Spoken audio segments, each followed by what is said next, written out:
ইলিশের খ্যাতির কারণে দেশের বিভিন্ন অঞ্চলের মধ্যে বেশ সমাদৃত চাঁদপুর। ভরা মৌসুমে পাইকারি মাছঘাটগুলোতে নিকট দূরের ক্রেতায় জমে ভিড়। সাম্প্রতিক বছরগুলোতে আকাশ ছোঁয়া দরের পাশাপাশি বাজারে মাছের সরবরাহ তুলনামূলক কম। তবে মৎস্য বিভাগের দেয়া পরিসংখ্যানে উৎপাদনের ফর্দ ফুলে পেঁপে হচ্ছে দীর্ঘ। এমন অবস্থায় প্রশ্ন উঠেছে, কাজীর গরু কি খালি কেতাবেই আছে, নাকি গোয়ালের চিত্র আসলেই ভিন্ন? বিষয়টি অনুসন্ধানে মাঠে নামে এখন টেলিভিশন। সারা বছরে 2-3 মাসে এই নদীতে ইলিশ মাছ পাওয়া যায় বলারি। মাছ পাওয়া যায় অল্প পরিমাণে, বেশি পরিমাণ পাওয়া যায় না, কিন্তু বেশি পরিমাণ পাওয়া যায় আপনার ফাল্গুন চৈত্রী।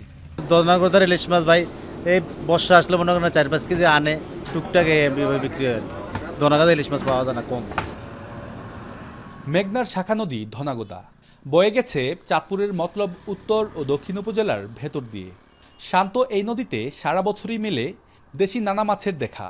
তবে বর্ষায় পানি বাড়লে অন্যান্য মাছের সাথে 2-4টে ইলিশও পান জেলেরা। অথচ 2023-24 অর্থ বছরে জেলা মৎস্য বিভাগ ধনাগোদা ও চাঁদপুরে অস্তিত্ববিহীন গোমতী নদী থেকে ইলিশের উৎপাদন দেখিয়েছে 373.5 টন। বিষয়টি খোদ জেলেদের কাছেই অনেকটা অস্বাভাবিক ঘটনা। একইভাবে বিস্মিত মৎস্য ব্যবসায়ী ও গবেষকরাও। বৈশাখ মাস আইলে দুগা দুগা ছোট ছোট টেম্পু ইলিশ পায়, বড় ইলিশ পাওয়া যায় না। এই 4-5 বছর 5-7 বছর ধরে পায় না।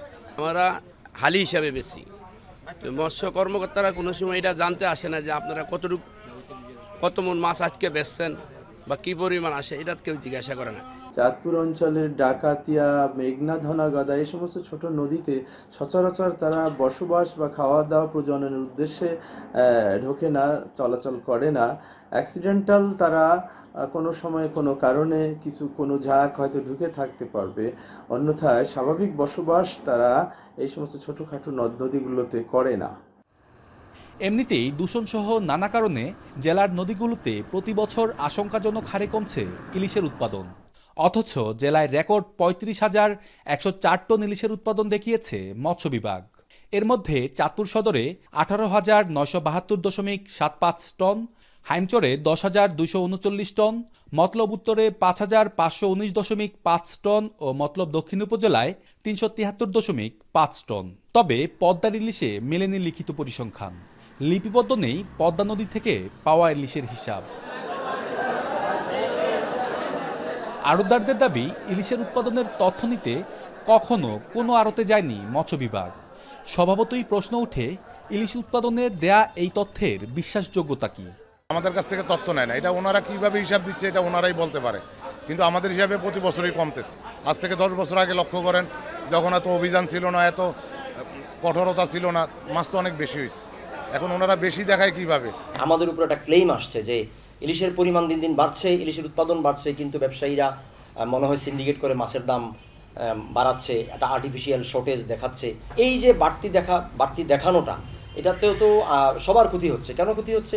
সরকার সঠিক সিদ্ধান্ত নিতে পারতেছে না যে ইলিশের উৎপাদন বাড়ানোর জন্য সরকারের কি পদক্ষেপগুলো নেওয়া উচিত। ওইটা হিসাব করা কে হিসাব করেছে আমি জানি না, তবে এটা আমরা যেটা হিসাব করে থাকি, গোমতী নদী তো আপনার এটা চাঁদপুরের কোনো ইয়া না। ধনাগদা নদীর পাট আমাদের ইয়াতে আছে, আর গোমতী যেটা বললেন সেটা আপনি এই সোর্সটা কোথায় পেয়েছেন আমাকে দেখতে হবে। শুধু দেশে নয়, চাঁদপুরের ইলিশের খ্যাতি বিশ্বজুড়ে। পদ্মা মেঘনা ইলিশের প্রাচুর্যতা রক্ষায় প্রয়োজন গবেষণা ও সঠিক তথ্য নিরূপণ। ইলিশ সংকট মোকাবেলায় দরকার প্রয়োজনীয় ব্যবস্থা গ্রহণ, এমনটাই দাবি জেলাবাসীর। তালহা জুবায়ের, এখন, চাঁদপুর।